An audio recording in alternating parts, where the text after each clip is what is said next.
আমরা সবাই চাই নিজের পিকচারটাকে কিভাবে আরো সুন্দর করা যায়, আরো কাস্টমাইজ করা যায়, যেন যে কেউ দেখলেই বলতে পারেন, বলে যে আসলে এই কাজটা আপনি কোথায় করেছেন, এত সুন্দর কিভাবে হলো, আমার ছবিতে এত সুন্দর হয় না।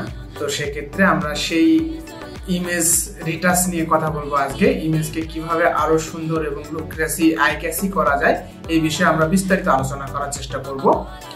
হ্যালো বন্ধুরা, আসসালামু আলাইকুম। সবাই কেমন আছেন? আশা করি সবাই ভালো আছেন। আবার আপনাদের মাঝে ফিরে আসলাম ছোট্ট একটি ভিডিও নিয়ে। আজকে ভিডিওটি আশা করি সবার ভালো লাগবে, কারণ এই ভিডিওটা সচরাচর আমার আপনার সকলেরই প্রয়োজন হয়। বেসিক যারা আমরা নতুন কিছু শেখার আগ্রহ করি অথবা ডিজাইন শিখতে চাই, তাদের জন্য আসলে খুবই গুরুত্বপূর্ণ। কারণ আমরা সবাই চাই নিজের পিকচারটাকে কিভাবে আরো সুন্দর করা যায়, আরো কাস্টমাইজ করা যায়, যেন যে কেউ দেখলেই বলতে পারেন, বলে যে আসলে এই কাজটা আপনি কোথায় করেছেন, এত সুন্দর কিভাবে হলো, আমার ছবিতে এত সুন্দর হয় না। তো সেক্ষেত্রে আমরা সেই ইমেজ রিটাচ নিয়ে কথা বলবো আজকে। ইমেজকে কিভাবে আরো সুন্দর এবং লুকরেসি আই ক্যাচি করা যায় এই বিষয়ে আমরা বিস্তারিত আলোচনা করার চেষ্টা করব। আশা করি আপনাদের ভালো লাগবে। ভালো লাগলে আমার চ্যানেলটিকে সাবস্ক্রাইব করে, লাইক, কমেন্ট করে অন্যকে দেখার সুযোগ করে দিবেন। ফিরে আসছি ছোট্ট একটা ইন্ট্রো পরে।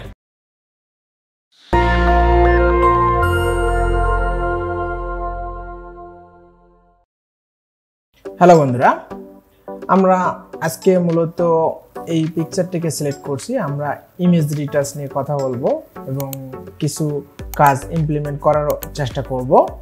চলুন আমরা এখন এই ইমেজে যে পিম্পল অথবা ডার্কনেস ভাবটা আছে, এটা কিভাবে ক্লিয়ার করা যায় আমরা সেটা নিয়ে আজকে বিস্তারিত আলোচনা করার চেষ্টা করব এবং কাজ করে দেখার চেষ্টা করব। আমরা মূলত আজকে এই টুলটা নিয়ে কথা বলবো। এই টুলটা হচ্ছে, এখানে ক্লিক করার পর আমরা এখানে অনেক কিছু টুলস পাবো। দেখেন, রাইট বাটন ক্লিক করলে স্পট হিলিং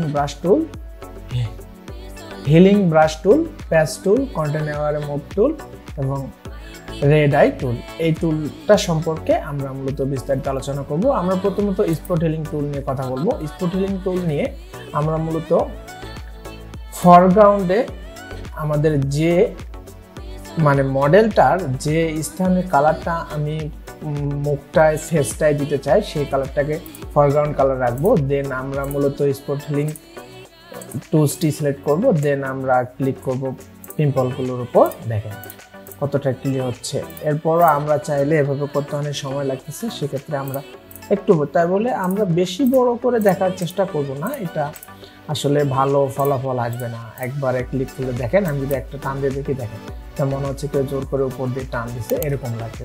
সেক্ষেত্রে আপনারা একটা সামঞ্জস্যতা রেখে কাজ করার চেষ্টা করবেন। আশা করি রিয়েলিস্টিক অনেক সুন্দর লাগবে। দেখেন কিভাবে এটা আসলে সুন্দর হচ্ছে। এর থেকে আপনি যদি ছোট করে ধীরে ধীরে সময় দিয়ে কাজ করতে চান, যে জায়গাগুলো দেখতেছেন বডি শেপ আছে, সেই জায়গাগুলো আপনারা এভাবে স্মল নিয়ে থার্ড ব্র্যাকেট ক্লিক করলে আপনার এই যে স্ক্রল বারটা আছে অথবা মাউসের রাউন্ড বারটা আছে, এটা ছোট বড় হবে। আপনারা থার্ড ব্র্যাকেট ক্লিক করলে এটা ছোট বড় করতে পারবেন। দেখেন এভাবে আসলে কতটা ইজি হচ্ছে এবং এই টুল দিয়ে আপনারা এভাবে ধীরে ধীরে কাজ করতে পারবেন। এখন একটা টুল দিয়ে যদি আমি ইমেজ ডিটাচ করি, সেক্ষেত্রে আসলে এটা ভালো ফলাফল আসবে না। এই একটা পিকচারের ভিতর অনেকভাবে কাজ করা যায়। আমরা মূলত আজকে হিলিং ব্রাশ টুলটা নিয়ে এখন কথা বলবো। হিলিং ব্রাশ টুলটা হচ্ছে এরকম, এটা দেখাচ্ছে আপনি এটাকে ক্লিক রাখতে হবে, অল্ট বাটন ক্লিক রাখতে হবে, এই জায়গা রেখে এখানে।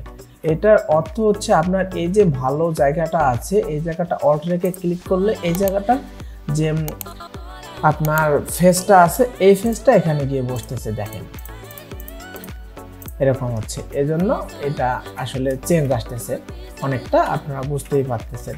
সেক্ষেত্রে আমার মনে হয় এটা ইউজ না করার থেকে এটা আমি মূলত জানিয়ে রাখতেছি আপনাদেরকে আসলে কি করতে হবে। আপনি যদি আবার অল্ট রেখে এই জায়গাটা ক্লিক রাখি, তাহলে আমার এটা হচ্ছে ওকে। এটা মূলত কিছুটা রিয়েলিস্টিক ভাব দিবে, কারণ আপনি যখন ফুল বডি শেপ নিয়ে আসবেন, কালার ফরগ্রাউন্ড কালার রাখতেছেন না, সেক্ষেত্রে ফুল বডি শেপ আনতে হলে আপনাকে এইটাই হিলিং ব্রাশ টুল দিয়ে কাজ করতে হবে। এভাবে আপনারা কাজ করতে পারবেন এবং কাজটা স্মুথলি খুব সময় নিয়ে আপনারা যত সময় নিয়ে করবেন তত ভালো হবে। আপনারা মূলত সময় দিবেন তাহলে আসলে ভালো হবে। আমরা মূলত এখন জানলাম স্পট হিলিং ব্রাশ টুল কি। ব্রাশ টুলটা হচ্ছে একটা ব্রাশের মতোই ফরগ্রাউন্ড কালারে আমি যে কালারটা রাখবো সেটা দিয়ে আপনার বডি ফেসটাকে আসলে স্পটগুলোকে ক্লিন করবে, এই জন্য স্পট হিলিং। স্পটগুলো যে স্পট অথবা পিম্পলগুলো আছে এগুলোকে ডিলিট করবে অথবা রিমুভ করবে, সেটাই হচ্ছে স্পট হিলিং এর টুল।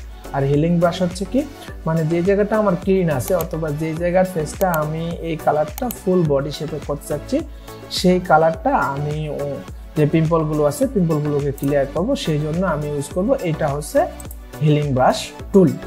এখন প্যাচ টুল কি? প্যাচ টুল হচ্ছে সেম কিছুটা হিলিং ব্রাশ টুলের মতোই। হিলিং ব্রাশ টুল আমরা অল্ট ধরে ক্লিক রাখছি, কিন্তু এটা হচ্ছে এই যে দেখতেছেন পিম্পলটা, এই পিম্পলটা আমি এভাবে সিলেক্ট করার পর এটা আমি টেনে যদি ভালো স্থানে রাখি, দেখেন এই ভালো জায়গাটা এখানে গেল, এখানকার যে ভালো মানে বডিটা ফ্রেশ ছিল এটা ওখানে যাচ্ছে এবং এইভাবে এটা চেঞ্জ হচ্ছে। এটা সিস্টেমটা ঠিক এরকম, দেখেন অনেকটা ক্লিয়ার হয়ে যাচ্ছে। ঠিক এভাবে আপনারা এটা ক্লিন করতে পারবেন। এইটাও আমরা ইউজ করি, বাট সচরাচর এটা ইউজ করা হয় ছোট ছোট পিম্পল অথবা বড় একটা পিম্পল আছে সেই পিম্পলটাকে ধরে আমি একটা ভালো জায়গা নিচ্ছি।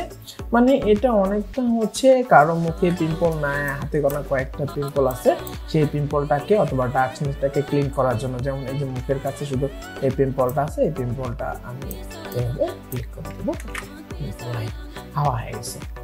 এভাবে যখন আমরা কাজ করব তখন আমরা মূলত এই টুলসটাকা দিয়ে কাজ করার চেষ্টা করবো। প্যাচ টুল কন্টেনার মুভ টুল হচ্ছে মানে ব্যাকগ্রাউন্ডে আপনি আছেন, ঠিক আপনার সাইডে একটা মানুষ আছে, আপনি সমুদ্র সৈকতে পিকচার উঠিয়েছেন, সমুদ্রটা পিছনে বেশ সুন্দর লাগতেছে, তার মাঝে দেখতেছেন একটা মানুষ ছোট্ট মানে গোসল করতেছে, দেখতে ভালো লাগতেছে না, তখন আপনি সেই মানুষটাকে ওখান থেকে সরিয়ে দিবেন, সমুদ্রের যে ফিলটা আছে সেটাকে আনবেন। সেক্ষেত্রে কন্টেনারের মুভ টুল ব্যবহার করা হয়। এটার জন্য আমি ডেডিকেটেড একটা ভিডিও করব, ডিটেইলি আলোচনা করার চেষ্টা করব সেই ভিডিওতে। এখন আমরা কথা বলবো রেড আই টুল। রেড আই টুল কি? এই সবার আই আর রেড থাকে না, তো সেক্ষেত্রে আমরা দেখেন আমরা মূলত এখানে লাল কালার রাখতে হবে পরিমাণ। যখন আপনি হোয়াইটে দিবেন কিছুটা রেড একটা রেড ভাব আনবে। তো এটা হচ্ছে মূলত যাদের আইটা রেড কালার ফিল আনার জন্য অথবা মিডল পয়েন্ট আমাদের যে রেড রেড ভাবটা থাকে এটা আনার জন্য আমরা ঠিক এটা এভাবে ইউজ করি। আমি যেভাবে কিছুটা চেঞ্জ আসতেছে। তো এটা হচ্ছে আপনাদের রেড আই টুল। তো আজকে মূলত ইমেজ রিটাচ নিয়ে কথা বললাম। আসলে আশা করি আপনাদের ভিডিওটা ভালো লাগছে। দেখেন এটা আসলে খুবই সোজা এবং খুবই ভালো একটা টুল।